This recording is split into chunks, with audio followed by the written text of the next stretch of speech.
Imagine you get the phone call. It's the phone call as a motorcycle rider or racer you've been waiting for all of your life. It's the phone call that you get where you've been asked by a magazine to be a test rider. Isn't that like the dream come true for us? It's the call, right? Other than essentially being a factory sponsored rider, that's the call we all kind of want, and all the kind of call that we all dream about as motorcycle riders. So I got that call. I've gotten that call quite a few times, different magazines, but I'm going to focus on one magazine, which I'll talk about in a second. And I got that call in 2006, and I got that call and I thought, wow, here I am, not at the youngest of age. And I got the call to ride. So where I ended up riding was a track that I'd never been to before, never been a test rider before, bikes that I'd never seen before, new model bikes. And you're given in a very short amount of time, you have to go as fast as you can on them. And you have to evaluate each one of those bikes. So even though you, quote, get all day to ride, the way the tests are set up, at least at Road Racing World, is you get very few laps because they want your immediate reaction to that bike. So how do you become a test rider, right? What's it take to be a test rider? And when you get that call, of course, it's easy to get completely emotional about it. And I can even fast forward to 2009. One of the last tests that I did for Road Racing World. I've done some the last couple of years for them as well. That one was a little bit of the pinnacle of test riding at that time for me, where even though it was a track that I was familiar with, I hadn't been there in a couple of years. Every single rider there had won an AMA National, right? So all the other test riders had won an AMA National, podium on an AMA National, and very, very quick riders. Well, I thought, I am way too gray-haired and old to be doing this. And I didn't let that affect what I wanted to do, right? I stuck at that time. I stuck with what I knew was best, which was technique and the certain report cards that I teach and the certain report cards that I stuck with. And that allowed me to have a very successful day. And no, I was not the slowest. So what's it take to be a test rider? We're going to talk about that a lot. So first of all, welcome to podcast 37. Yeah, I started this podcast off just a little bit differently. This one, I've had requests for this podcast quite a bit. And I kind of put it on the back burner. And I thought, here it is, the off season, give everybody a little chance to have a little bit of entertainment, as well as giving a little bit of inspiration for the off season as well. And, this podcast ties in really well with everything else that I of course I focus on and I teach. And you'll see as I take you through how the day works as being a test rider, how all these things tie together. And that really is my mission, right? Because we want that cool outcome, right? Either it is to be the factory rider or to be the test rider or even be the successful street rider. It doesn't matter. It's that outcome. Well, all the techniques make that happen. And that really is my overall mission, right? My overall mission is to bring the techniques and habits of the best riders in the world to every rider in the world, specifically on and off the bike. Because there's things that they're doing off the bike that make them quicker on the bike. And as you've tuned into these, you know that is definitely part of my agenda. So let's take you through a little bit of a day with being a test rider and what it takes for you to be that guy. So you send up, or gal, and typically you show up, bikes you've either never seen before, bikes you've never ridden before, and sometimes a track you've never been on before. And the way that it works with Road Racing World, and I've tested for other magazines besides Road Racing World, and I very much like testing for Road Racing World. They're no bullshit. It's no bullshit. And it is as serious as a heart attack. So everything every aspect of you as a rider comes into play here. It's as serious as a heart attack. The rules at Road Racing World are very clear. Don't crash and go as fast as you can. You guys realize that almost every lap you ride these bikes, and you don't ride them a lot, is timed. So there's no, hey, I'm gonna go jump on the R1 and go ride around and get used to it. No, it doesn't work that way. I'll explain to you how the procedure works. So you have to ride. Really, what it boils down to is you have to be the complete package. You have to be the complete rider. Yeah, you got to be able to go fast, but you also have to be focused. Not only focused on your riding, but you have to be focused on what the bike is doing. And because as you jump from one bike to another, then you've got to be able to differentiate in a very short period of time what each bike does. And guess what? 10 minutes later, there's another bike waiting for you. So you don't have time. So you have to have the speed, you have to have the focus, you have to have proper communication of what component of the bike is doing what. You know how harder that's starting to get with electronic controls? Being able to differentiate the difference between a BMW traction control system and an R1 traction control system, how it comes on, how it comes off, the wheelie control, the ABS. You talk about focused. Yes. So part of that also is having that recall, right? Having the recall to play it back through your head of each corner, right? Each lap, every time you go to the brakes and every time you go to the downshift, and being able to recall that. So, all of this plays into it, right? So we talked about having the mindset. If you're able to train your mindset for this focus, this is how you are able to recall it. Being consistent, having these habits, right? Having the same way you go to the brakes, same way you use your eyes to make it a consistent process. So you show up to Road Racing World, and you've got that editor, right? You got that editor staring you down, and he wants this test to go well. He wants you to haul ass, and you can't crash. If you crash, do you think you're coming back? No, you're not coming back, right? And you want this job. You want this job more than you want pretty much any job that you have. So then you've also got your story editor sitting there, right? And he's making sure the test is as completely precise and completely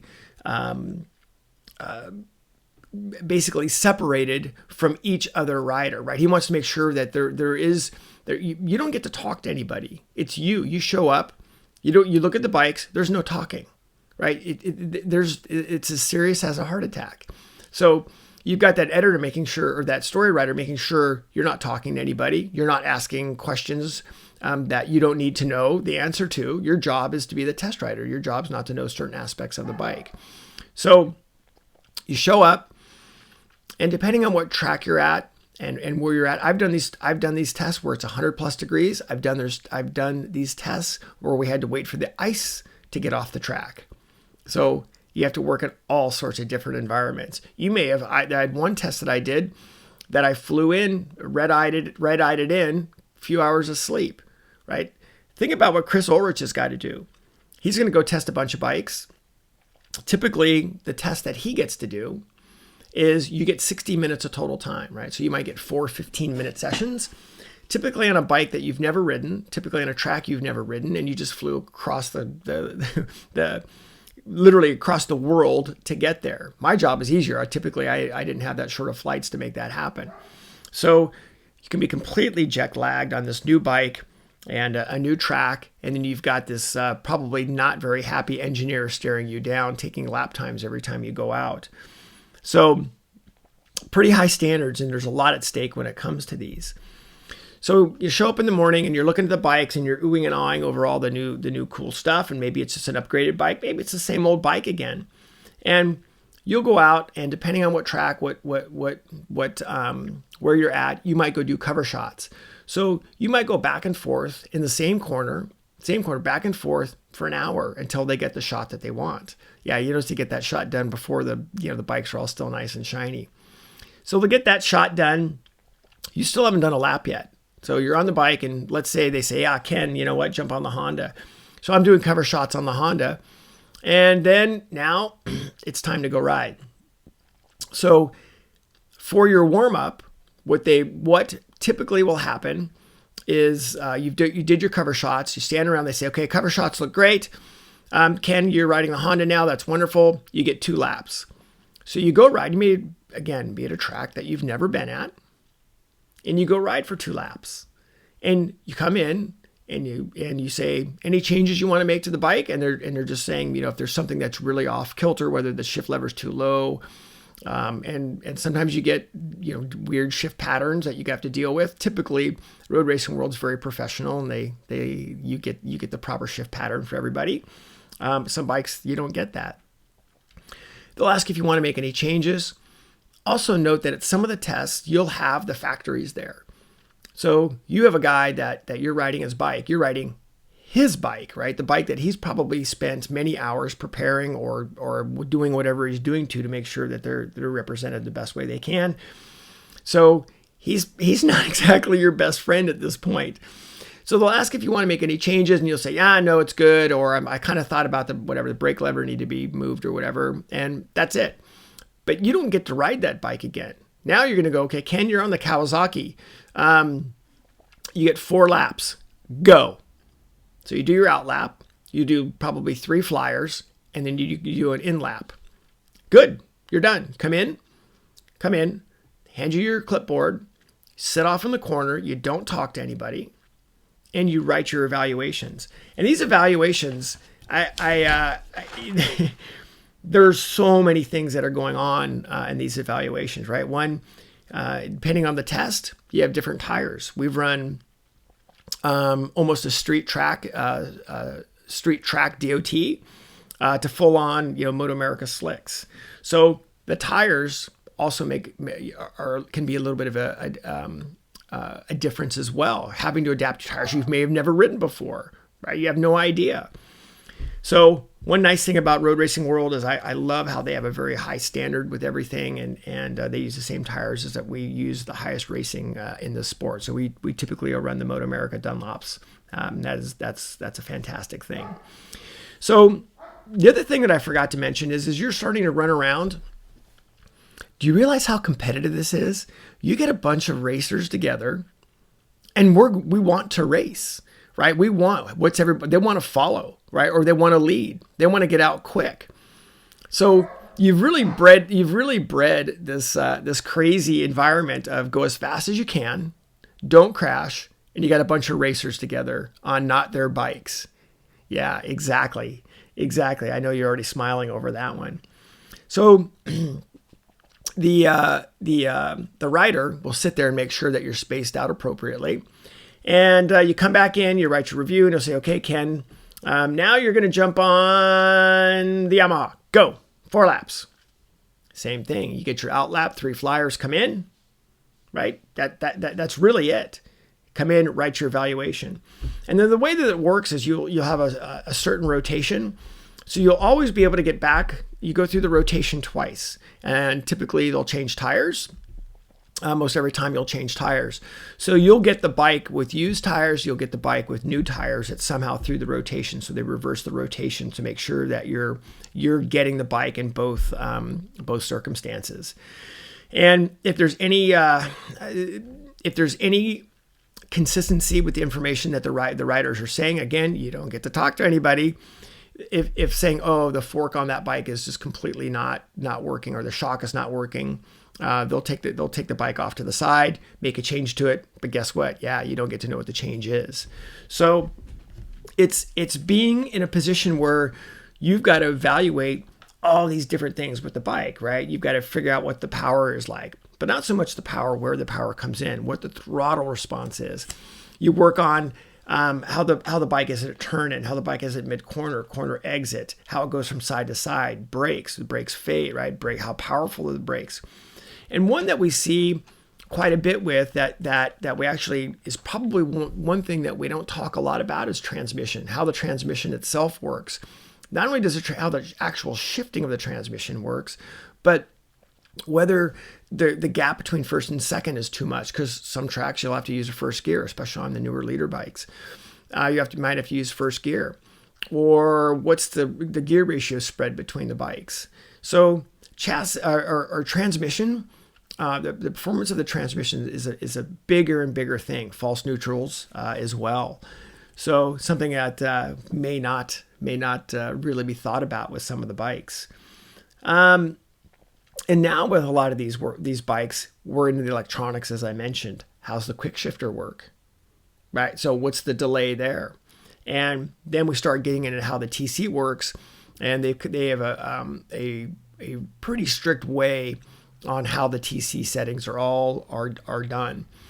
So that way we're all evaluating the same type of electronics. So there's a lot that goes on behind the scenes to make sure that works as well. Working environment is also a pretty big deal. In the working environment is you'll really see this. Yes, the bikes are stock. They have stock pegs, and they have got, stock, bars and all that. But it still gives a really great idea of how that bike works and how you fit on all the different bikes. And it ends up actually being a very telling thing of how that works. Of course, in the super high levels of the sport, all of that is adjustable. But here on the stock bikes, for the most part, most of us don't get to mess with all that. So the working environment is a really big deal. So now that we got some of those things figured out and how we're testing the bikes and how much little time you get on them, here's the difference. It's you as a rider. If you're a rider that can't be that complete rider, if you're the rider that is not able to give the feedback that they're looking right, because you're not the complete rider, well, your testing is going to be flawed.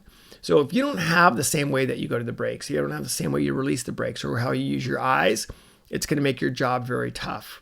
It's pretty interesting that you'll find on these tests, typically the lap times between all of the riders are very, very close. And more interesting, more than enough, is the lap times between all the bikes are very, very close. I have had a test where I believe all of my lap times on 4 or 5 different motorcycles were all within a half a second or 0.6 of a second.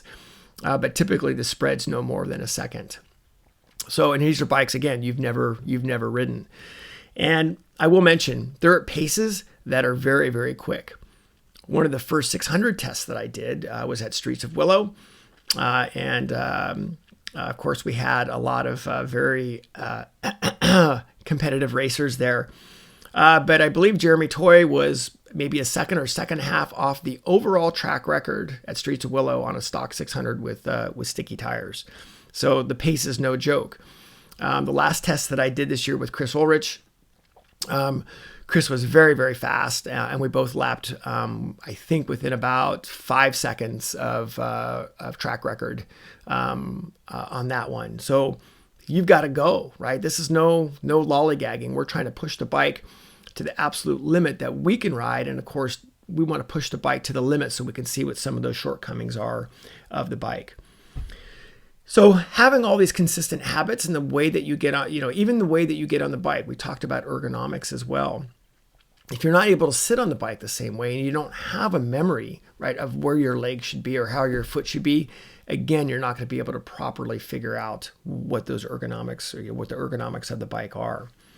So you want to be a test rider. Yes, it is an amazing, amazing job, but you've got to be that complete rider. You having all of those aspects and even being able to carry yourself in a very professional manner, right? The last thing that we want is an emotional rider that gets off the bike. Oh my God, I can't ride the bike. This thing's crap. No, that's not what we're looking for, right? It's got to be that technical rider that can get off the bike, have that recall in his head, right? Have that focus and have that recall in their head. So, my thought is you want to be a test rider. You've got to be fast. You've got to have great communication. You got to carry yourself as the most absolute professional there is, and can't fall down, right? There's no good if we're going to have a fast rider who just keeps balling stuff up, right? That means that's not exactly what they're looking for. And the rider that's consistent. I was blessed enough to be able to be called to be a rider. The bottom line is I wasn't the fastest guy. I could go quick, which was great, but it's because I was able to build up the techniques that allowed me to be able to be a good test rider, which was having all of that precise feedback and being able to read what the bike was doing, being able to separate myself. So think about it that way. It was the technique that got me through, not the emotion that got me through. It was being a professional that got me through, and it was being the complete rider that got me through.